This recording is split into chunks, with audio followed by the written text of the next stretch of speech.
Namaskar students, welcome again with your chapter number 1, India size and location. In lecture 1 I have explained already what is the size of the India, and then we will talk about the location, and in the world map what is the longitudinal and the latitudinal extent of India, what is the size of India. After that I have explained the which country is the largest country, like Russia, Canada, USA, China, Brazil, Australia, and India is the seventh largest country of the world. So this is your part number 2.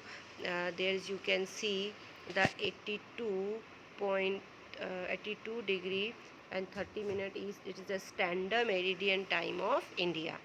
ये भी हमने किया था, which measures from the Mirzapur Uttar Pradesh. So today's lecture about the position of India. Now you can see this map. बहुत अच्छे से इस map को देंगे. There is a two boundaries. Fine. There is a two boundaries which shows in this map the air routes, which shows in the red colors line, and dotted blue colors shows the sea route. Fine. So when you are uh, uh, seeing this map, आप जैसा देख रहे हैं, there is a lot of sea routes in India. In each and every continent the connected India. So India's location is the very strategic sites which provide the economical benefit also, traditionals, cultures, traditions. So अब आज उसी की बात करने वाले हैं. India's connect with the world have the continuous through age, but her relationship through the land route are much older than her the maritime contact. अब यहाँ पर इंडिया की अगर बात कर रहे हैं हम, तो वैसे भी from history, if you see the history of India, there is a many countries came to India for the trading purpose. What is the main aim of trade? That is the coastal area of the India, which provide the trade to the interconnected the different countries. The various passes, बहुत सारे जो पास across the mountain in the north have provided passes to the ancient traveler. ऐसे कई areas थे जहाँ पे mountains थे, पर उन्होंने एंशियंट ट्रेवर्स जो पुराने, while the ocean restrictions such interactions for a long time. लेकिन चाहे वो सी रूट हो, चाहे वो लैंड रूट हो, हम एयर रूट की बात अभी नहीं कर रहे हैं, क्योंकि एयर रूट तो काफ़ी टाइम के बाद बहुत ज़्यादा फेमस हुए हैं. तो सबसे पहला जो रूट था वो जो जनरेट हुआ वो लैंड रूट्स थे एंड सी रूट्स थे, जिसके ज़रिए लोगों का क्या था, कनेक्शन था. So these route have the contribute in the exchange of ideas. Now इन रूट से क्या हुआ, exchange of ideas of different country. Commodities होती हैं, सामान, है ना. सिंस एंशियंट टाइम, पुराने समय से ही ये हमारा एक मेन मीन्स ऑफ क्या था, communication. The ideas of the Upanishad and Ramayana. Now we will talk about the Upanishad and Ramayanas. The story of Panchatantra, thus it could reach many parts of the world. यहाँ पर देखिए हमने किस किस की बात की, Upanishad, Ramayana, the story of Panchatantra, the Indian numericals and the decimal system. हम यहाँ पे दो सिस्टम्स की बात कर रहे हैं, न्यूमेरिकल एंड डेसिमल. देखिए यहाँ पे लिखा हुआ है आपकी बुक में, decimal system and numerical system.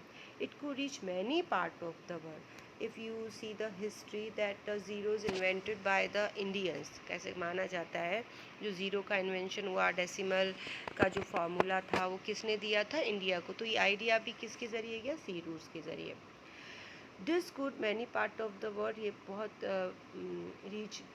This could reach many part of the world. The spices, मुस्लिम. अब now we are talking about the spices होते हैं मसाले. मुस्लिम एक मलमल का कपड़ा होता है, सॉफ्ट स्टफ होता है. And the merchandise were taken from the India to the different countries. अब यहाँ इंडिया से स्पीसीज, यहाँ के मुस्लिम्स, यहाँ के जो मर्चेंटाइज थे, जो बिजनेसमैन थे, व्यापारी थे, वो यहाँ से सारी चीज़ें कहाँ लेके गए, इंडिया से different countries. On the other hand the influence of Greek sculptures and the architectural system of domes and the minarets from the West Asia can be seen in the different part of a country. अब हम बात करते हैं डोम shapes की। जो हम मस्जिदें देखते हैं उसमें डोम शेप्स बनी होती हैं।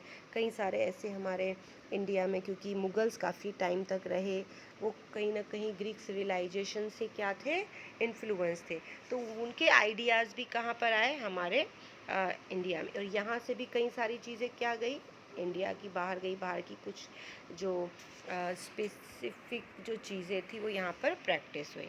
Now next topic is the India's neighbour. Now India's neighbouring country, you all know कि what are the neighbouring countries of India. So एक छोटा सा introductions about the neighbouring. The India occupies an important strategic position in the South Asia. India has 28 states and 9 union territories। ठीक है, यहाँ पे India जो है हमारी जो नई टेरिटरीज़ बनी है,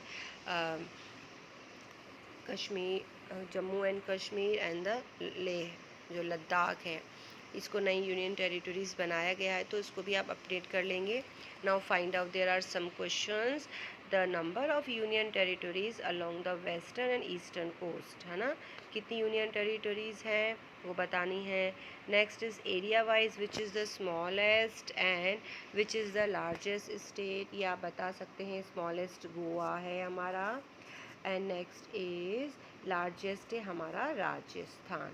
ठीक है, next question is the state which do not have the international border on the lines of coast, and next is classify the state into 4 groups such having the common boundaries with the Pakistan, China, Myanmar and Bangladesh। I will give the all answers, है ना, मैं इसके सारे answers आपको send करूँगी, इसको आपको book में करना है, जो भी एक्सरसाइजेज बिटवीन द बुक आई है। Fine, next is the India share its land boundaries with the, अब यहाँ पे हमारे को नाम लिखने हैं नेबरिंग कंट्रीज़ के।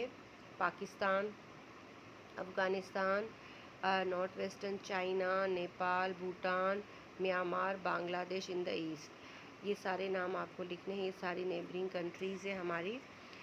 Are southern neighbour across the sea consist of the 2 island, जो साउथ में हमारे 2 आइलैंड्स नेबरिंग कंट्रीज़ हैं, नेमली जिनका नाम है, आगे हम देखेंगे। यहाँ पे देखिए ये पूरा मैप है जिसमें सारे ही आपके नेबरिंग कंट्रीज़ मार्क है, ध्यान से देखेंगे। ये देखिए आपकी नेबरिंग कंट्रीज़ आ गई हैं, बांग्लादेश, नेपाल, फाइन, और ये आपके सारे states and union territories. Sri Lanka and Maldives, जो सदर्न साइड में हमारे 2 नेबरिंग आइलैंड्स कंट्रीज़ हैं, वो है श्रीलंका एंड मालदीव, अंडरलाइन करेंगे इसको, Sri Lanka and Maldives. Sri Lanka is separated from the India by a narrow canals to sea form by the Palk strait. ये एक आर्टिफिशियल वाटरवे से कनेक्ट किया गया है श्रीलंका को, जिसे राम सेतु भी कहा जाता है। ठीक है, सो पाल्क स्ट्रेट है and Gulf of the Mannar, while Maldives islands are situated on the south of the Lakshadweep island, और जो मालदीव आइलैंड्स है वो लक्षद्वीप के साउथ की साइड है, यानी ये भी हमारा क्या है, नेबरिंग आइलैंड कंट्रीज़ है। तो यहाँ पे नेबरिंग जो हमारी साउथ में 2 आइलैंड कंट्रीज़ हो गई, Sri Lanka and Maldives. India has the strong geographical and historical link with her neighbours, सभी के साथ हमारे जोग्राफिकल हिस्टोरिकल लिंक्स रहे हैं शुरू से ही। Look at the physical map of Asia in your atlas, note how India stands apart from the rest of Asia, हमें यहाँ पे इसको सेल्फ करना है। यहाँ पर एक और छोटा सा पैराग्राफ आया था, before 1947 there were 2 types of the state in India. अब we are talking about the before independence है ना, 1947 2 टाइप के हमारे स्टेट्स थे यहाँ पे before, the provincials and the princely states. Provinces were rule by direct by the British officials, provincial state वो थे जिस पे डायरेक्ट ब्रिटिश का रूल था। Who were appointed by the viceroy, जिस पर किसको अपॉइंट किया गया था, वायसरॉय को, जो उसके सारी चीज़ों को लुक आफ्टर करता था। And princely state were rule by the local hereditary rules who acknowledge the sovereignty in the return to the local autonomy, जहाँ पे प्रिंसली स्टेट में कोई राजा होता था जिसका रूल चलता था, वो भी ब्रिटिश अंडर में वो सारी चीज़ें किया करता था, यानी provincials and the princely state. Fine. Now next आपका चैप्टर यहीं पे ही ख़त्म हो रहा है, ठीक है।